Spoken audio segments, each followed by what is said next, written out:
గౌడ లేదా గౌడ్ బ్రాహ్మణ వంశానికి చెందినవారు వీరు.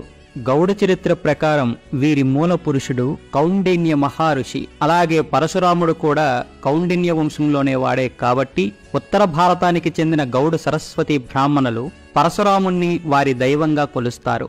వీరికి పూర్వకాలంలో ఉపనయ సంస్కారములు వేదాధికారము కలదు.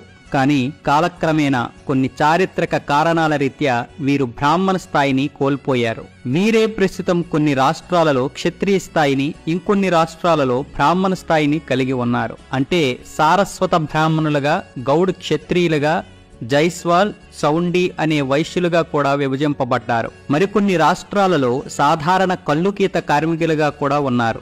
ఎక్కువగా మన తెలంగాణలో వీరిని కల్లుగీత కార్మికులుగానే చూస్తారు. వీరి ఆరాధ్య దైవం శివుడు, విష్ణువు, ఆదిశక్తి రేణుకాదేవి.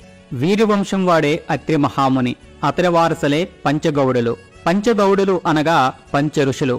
వారు క్రమంగా అత్రి మహర్షి నుండి మొదలై కౌండిన్యుడితో ప్రాచుర్యంలోకి వచ్చి కౌండిన్యుని వంశవృక్షమే నేడు దేశం మొత్తం శాఖోపశాఖలుగా విస్తరింపబడ్డారు.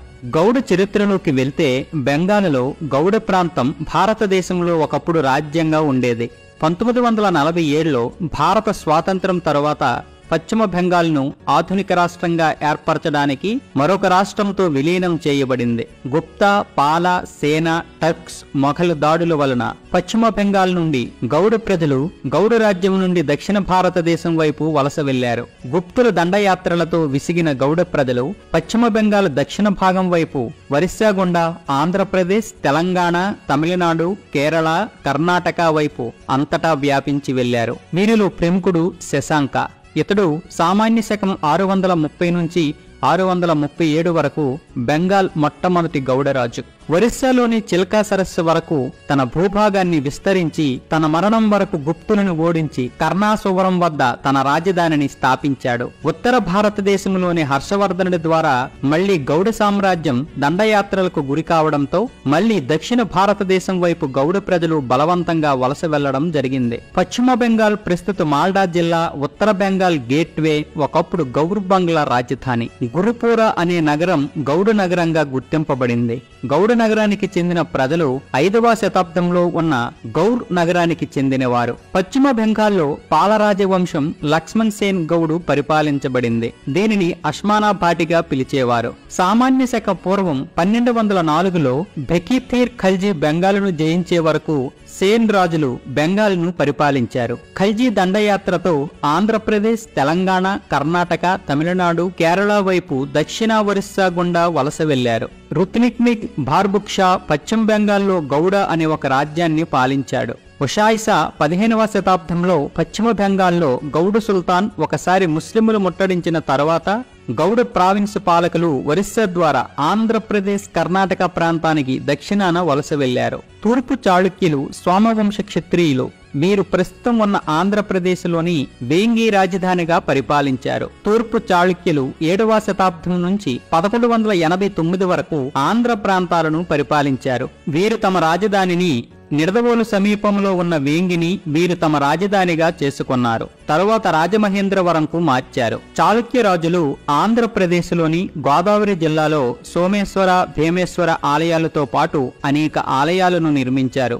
చాళుక్య భీమ పశ్చిమ గోదావరిలోని భీమవరం, తూర్పు గోదావరి జిల్లాలలోని ద్రాక్షారామం, భీమేశ్వరాలయాలు నిర్మించారు. 12వ శతాబ్దం నుండి చాళుక్య చక్రవర్తులు ఆధీనంలో దక్షిణ భారతదేశంలోని ముఖ్య ప్రాంతాలను పరిపాలించారు. మధ్యయుగానికి వస్తే గౌడు రాజులలో చెప్పుకోదగిన వారు దక్షిణాదిన 15వ శతాబ్దం తర్వాత అంటే 1687 నుంచి 1724 వరకు గోల్కొండను పరిపాలించిన సర్దార్ సర్వాయి పాపన్న గౌడు, కర్ణాటక రాష్ట్రంలోని మహారాణి తంగమ్మ, అలాగే కన్నడ దేశాన్ని పాలించిన కెంపుగౌడ. ఈయన 1510 నుంచి 1570 మధ్య కాలంలో జీవించాడు. భారతదేశంలో ప్రముఖ నగరమైన బెంగళూరు ఈయన స్థాపించినదే. కెంపుగౌడ వంశీకులు 18వ శతాబ్దం వరకు కర్ణాటక, ఆంధ్రప్రదేశ్లోని ముఖ్య ప్రాంతాలను పరిపాలించారు. గౌడులు కాకతీయ, శ్రీకృష్ణ దేవరాయ పరిపాలన కాలంలో వీర సైనికులుగా కూడా పనిచేశారు. వారిలో ముఖ్యుడు రుద్రమ గౌడు. గౌడులు ప్రస్తుతం కొన్ని రాష్ట్రాలలో క్షత్రియ స్థాయిని, కొన్ని రాష్ట్రాలలో బ్రాహ్మణ, వైశ్య స్థాయిని కలిగి ఉన్నారు. దక్షిణ భారతదేశాన్ని పరిపాలించిన గౌడ వంశ వృక్షాలు చూస్తే కాకతీయ వంశానికి గొప్ప పేరు ప్రఖ్యాతులను తెచ్చిపెట్టిన వీరవనిత రుద్రమదేవి భర్త వీరభద్రుడు కూడా ఈ వంశానికి చెందినవాడే. భట్టి విక్రమార్క మహారాజు చోళుడు ఈ వంశవృక్షానికి చెందినవాడే. చాళుక్యరాజుల వంశవృక్షం, పాండ్యరాజుల వంశవృక్షం కూడా ఈ వంశం నుండి వచ్చినవారే. తాటి చెట్టు గురించి పురాణాల్లోనూ ప్రస్తావించబడింది. తాళపత్ర గ్రంథాలు అనగా తాటి చెట్టు మేలు రకం, తాటి కమ్మలు అని అర్థం. అసలు చరిత్ర అనేది ప్రతిదీ కూడా తాళపత్ర గ్రంథాలపైనే రాయపడింది. పోతులూరి వీర బ్రహ్మేంద్ర స్వామి గారు కాలజ్ఞానము, అన్నమయ్య తిరుమల శ్రీ వెంకటేశ్వర స్వామిని కీర్తిస్తూ 32,000కు పైగా తాళపత్ర గ్రంథాలపైన కీర్తనలు రచించాడు. ఇక కళ్ళు చరిత్ర చాలా పురాణాల్లోనూ అమృతం అని, సురాపానకం అనే పేరుతో ప్రస్తావించబడింది. దేవతలు సేవించినట్లు దానవులు కళ్ళు కోసం దేవతలతో యుద్ధాలు చేసేవారని పురాణాల్లోనూ దీనికి ఆధారం శుక్రాచార్యుడు హిందూ పురాణ చరిత్రలో ప్రస్తావించబడింది. ఇక కళ్ళు గీత చరిత్ర చూసినట్లయితే గౌడీకం లేదా గౌడి అంటే సంస్కృతంలో కళ్ళు అని అర్థం. ఆది శంకరాచార్యులకు ముందు బ్రాహ్మణులు యజ్ఞయాగాదులలో పశుబలి చేసి గౌడీకం చేవించేవారు. ఆ ప్రక్రియని పూర్వమీమాంస పద్ధతి అని అంటారు. ఋగ్వేదం ప్రకారం దేవతలను సంతృప్తి పరిచేందుకు చేసే క్రతువు అది. యజ్ఞయాగాదులకు సరిపడా గౌడీకం సరఫరా చేసే బ్రాహ్మణులైన శ్రీ కౌండిన్యముని వారసులైన వారే నేటి గౌడ కులస్థులు.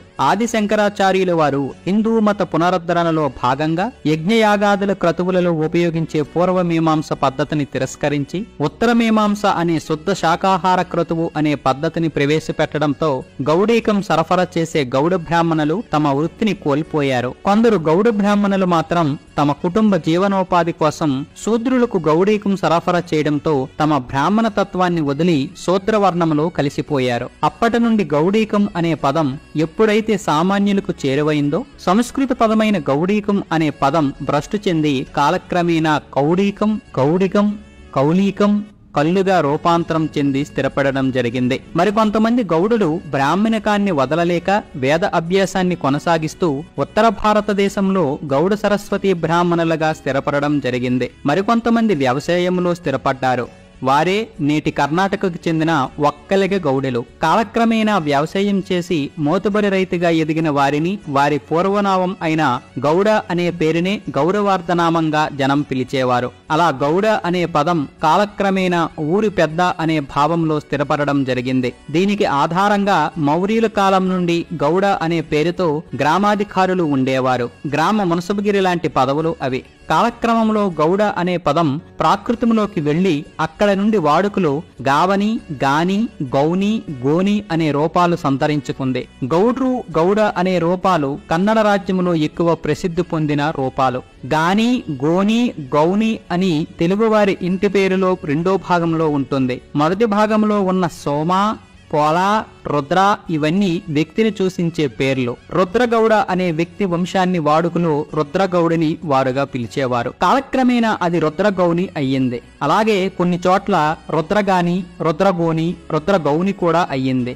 గౌడు కులం వారిలో అందరికీ ఈ తరహా గౌని, గాని ఇంటి పేర్లు ఉండకపోవచ్చు. కారణం గ్రామాధికారులుగా వ్యవహరించిన కుటుంబాలకు, రాజోద్యోగం, సైన్యంలో విధులు నిర్వహించిన వారికి, సైన్యాధ్యక్షులుగా ఉన్నవారి కుటుంబాలకే ఈ తరహా ఇంటి పేర్లు వారసత్వంగా కొనసాగాయి. మిగతా వారికి అంటే వ్యవసాయం, పశుపోషణ, చేతి వృత్తులు, కళ్ళుగీత వంటి వృత్తులు కొనసాగించిన వారికి ఇంటి పేర్లు వారుండే ఊరిని బట్టి ఏర్పడ్డాయి. వృత్తిని తల్లిగా భావిస్తారు వీళ్ళు. అందుకే కాళ్ళకి బంధం, నడుముకు మోకు, వెనక లొట్ట, పక్కన కత్తుల పొది. నిత్యం చెట్లు ఎక్కి దిగే గీత కార్మికులు వేషం ఇది. వీరి వృత్తి మృత్యువుతో పోరాటమే అనాలి. చెట్ల మీదకి ఎక్కే వీరు పసిరిక పాములు, తేళ్లు, మండ్రగబ్బలతో సహజీవనం చేస్తుంటారు. పాము కాటుకు గురైన, కాలు జారి చెట్టుపై నుంచి జారిపడిన మరణమే. కళ్ళు గీతను బతుకు తెరువుగా చేసుకున్నవారు తెలంగాణ, ఆంధ్రప్రదేశ్ ఈ రెండు రాష్ట్రంలో దాదాపు 50 లక్షల మంది ఉన్నారు. అన్ని జిల్లాలలో ఈ వృత్తి మీద బతికేవారున్నారు.